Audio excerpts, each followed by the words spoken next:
T'as dit quoi? Saint-Brévin-les-Pins n'a jamais été en Bretagne, c'est en Loire-Atlantique. Bah après...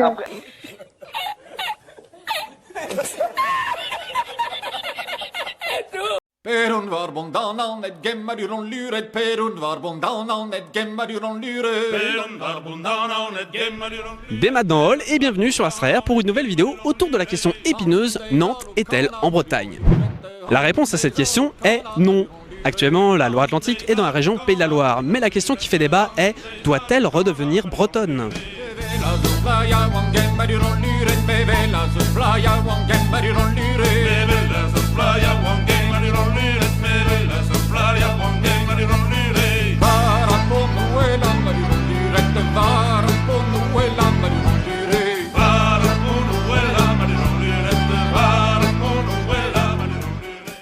Alors je vous arrête, oui, il y a des sujets plus importants dans la vie, et c'est pas ma vidéo qui va mettre fin à des décennies de lutte, de débats et de polémiques.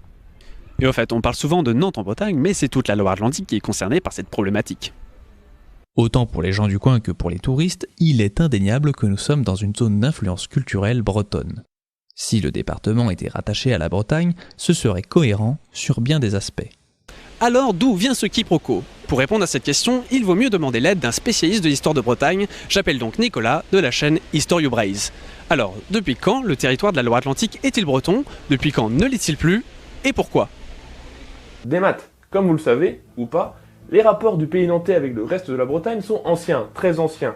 Et je vais essayer de vous expliquer tout ça le mieux possible en un minimum de temps. Le pays nantais rejoint le royaume de Bretagne à la création de ce dernier sous son premier roi reconnu par le traité d'Angers, Erispoé en 851. L'extension maximale du royaume sera atteinte sous Salomon, incluant le Cotentin, l'Avranchin, une partie du Maine et de l'Anjou. Seulement, ce royaume est détruit par les invasions scandinaves à partir de 913 et Nantes sert de base à leur expédition en Bretagne et en Francie occidentale. C'est sans compter sur un jeune prince, petit-fils du dernier roi, qui rentre de son exil à la cour anglo-saxonne et bat les Scandinaves aux portes de Nantes en 936. Ayant un pouvoir extrêmement affaibli, il ne peut reconstituer le royaume et devient le premier duc de Bretagne, Alain II. Il décide d'établir sa résidence principale à Nantes, ce qui amène beaucoup de gens à parler de capitale de la Bretagne. Alors, oui et non. Le principe de capitale évoque un certain centralisme, ce qui n'est pas le cas à l'époque féodale. Il s'agissait de la ville où résidait la plupart du temps le duc, même si certains d'entre eux auront préféré Rennes ou Vannes. D'ailleurs, les ducs étaient couronnés à Rennes. Donc on peut dire que Nantes était le plus souvent la capitale politique du duché, surtout sous les derniers ducs. En tout cas, les derniers ducs y passeront tout leur temps et y feront construire la cathédrale à partir de 1434, l'université de Bretagne en 1460 et le château des ducs sera agrandi à partir de 1466 par François II, père de la célèbre Anne. Suite à la défaite de ce dernier face aux troupes françaises de Charles VIII à Saint-Thomas-du-Cormier en 1488, est signé le traité du Verger, qui est la première pierre menant à l'annexion du duché par le roi de France en 1532. Mais la Bretagne garde certaines libertés non négligeables, sa gestion interne étant laissée au Parlement, et Nantes devient un port prospère, profitant de cette période des grandes découvertes, pour s'enrichir et participer à l'âge d'or économique de la Bretagne, qui se termine sous Louis XIII et l'avènement de la monarchie absolue. Tout ça nous mène à la Révolution française, qui abolit les droits et privilèges des provinces, créant des départements, le pays nantais devenant dorénavant la Loire inférieure. Cependant, la Bretagne va rester dans ses limites historiques jusqu'au XXe siècle.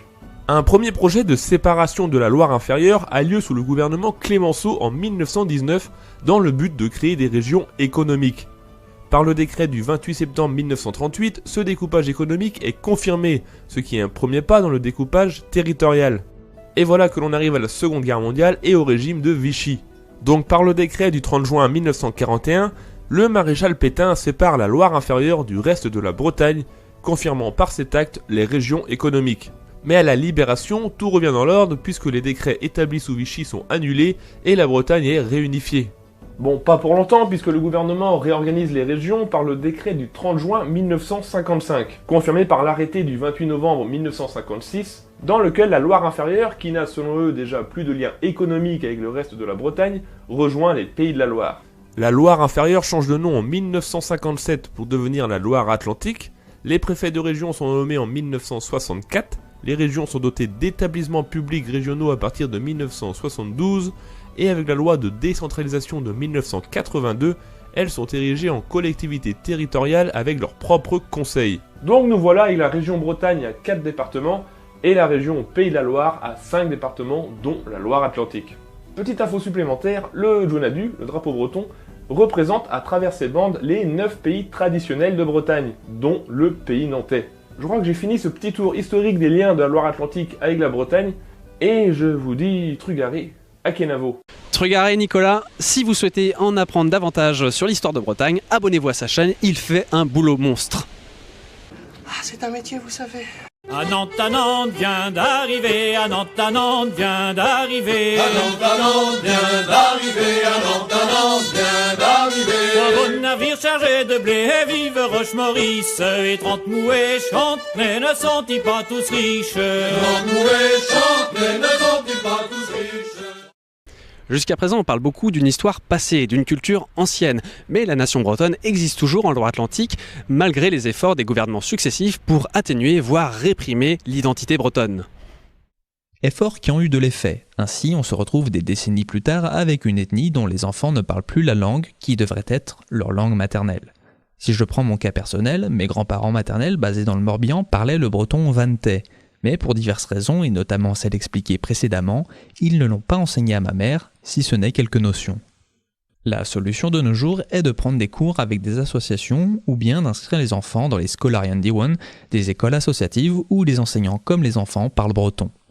En France, ça paraît un peu loufoque, mais en Grande-Bretagne, les gens parlent anglais et les langues gaéliques ou brittoniques, des langues sœurs du breton, et ça ne surprend que les touristes.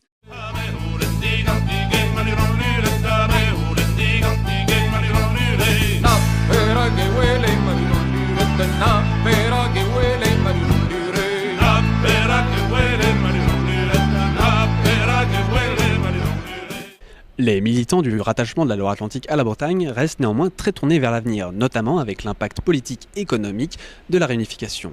Je vous propose maintenant d'écouter les témoignages des porte-paroles du collectif 44 = Braise.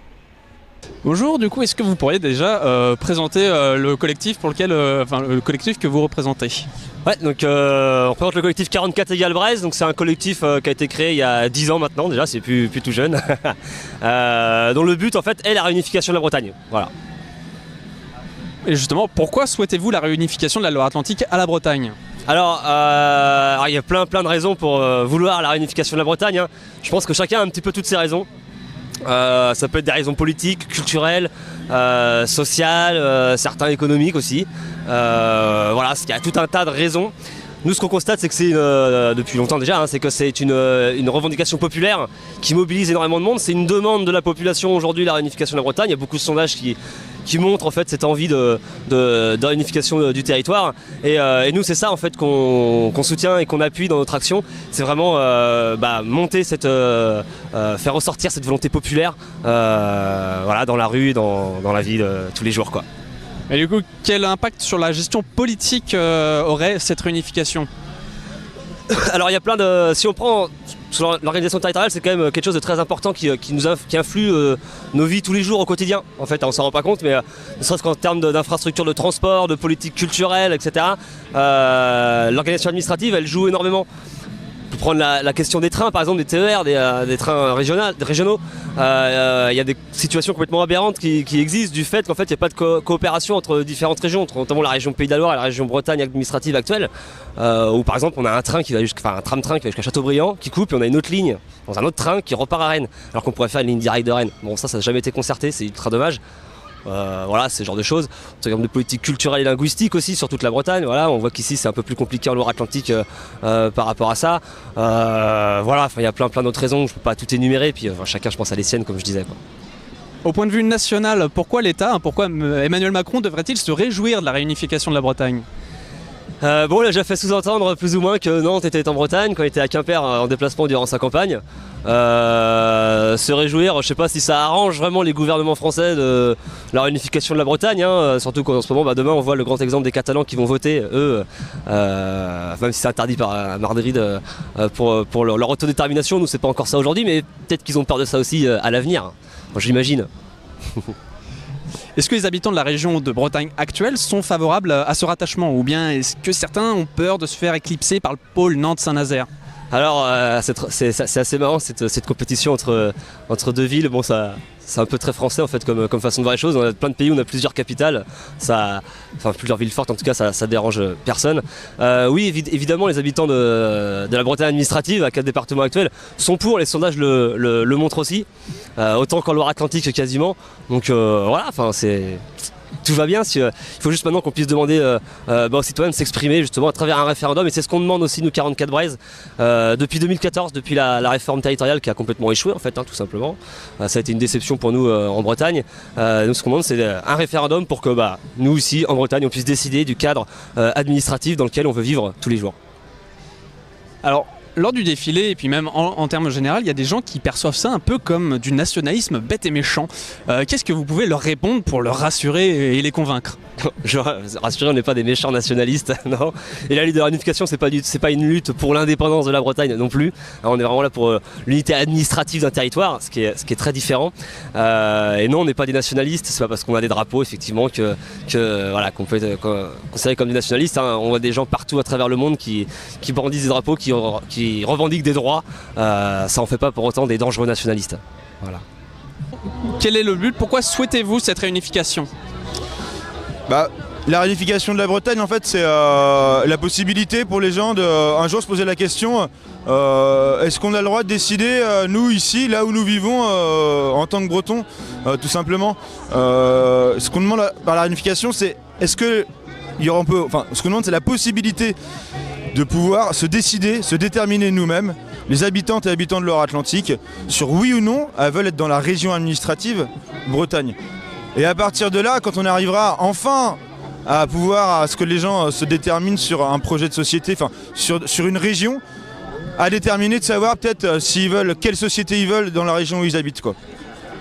Et justement, la réunification, elle aurait quel impact sur la gestion politique du territoire? Moi en tout cas, le problème que je trouve qu'il y a en France, c'est que c'est pas vraiment démocratique. De pouvoir populaire, il n'y en a pas de prise. Aujourd'hui on le voit bien, les institutions, la population, c'est une grosse séparation, quoi. Et du coup réunifier la Bretagne, c'est aussi permettre de pouvoir décider localement de ce qu'on veut, tout simplement, des politiques qu'on veut mettre en place, et avoir une meilleure prise sur nos vies. Dans quelle mesure la réunification bénéficierait à l'économie du territoire? L'économie, en tout cas, moi je la vois dans le sens où elle doit surtout servir les gens. C'est-à-dire l'économie telle qu'on la conçoit, ça ne doit pas être un instrument pour que les puissants puissent amasser plus de richesses. C'est quelque chose qui doit être réparti.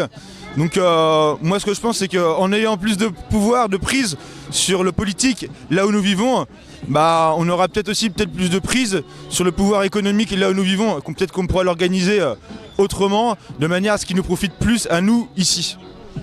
Est-ce que les habitants de la région Bretagne actuelle sont favorables à ce rattachement, ou bien est-ce que certains ont un peu peur de se faire éclipser par le pôle Nantes-Saint-Nazaire?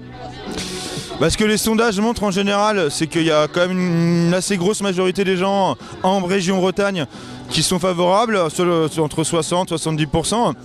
Ensuite, les oppositions qu'il peut y avoir entre Nantes, Rennes, savoir que ce serait capitale, etc., c'est surtout des oppositions entre institutions, entre personnels politiques qui veulent plus ou moins garder leur territoire d'action et pas vraiment partager leur pouvoir au final.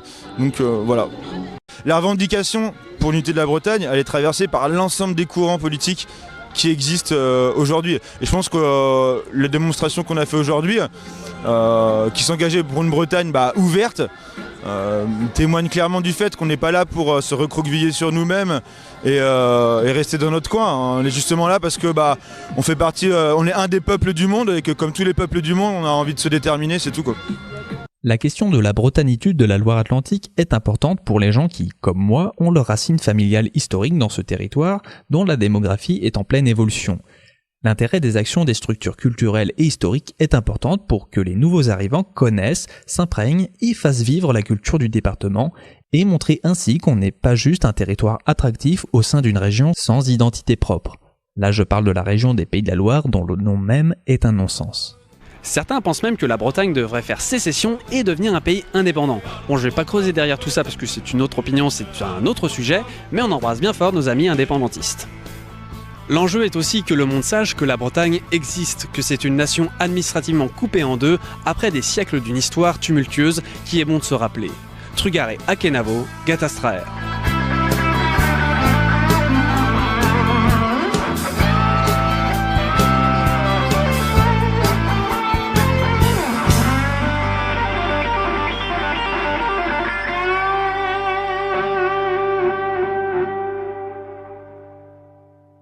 T'as dit quoi? Saint-Brévin-les-Pins n'a jamais été en Bretagne, jamais été en Bretagne, jamais été en Bretagne, jamais été en Bretagne, c'est en Loire-Atlantique. Moi je dis que quand un journaliste il n'en sait pas plus que ça, il devrait être autorisé à fermer sa gueule.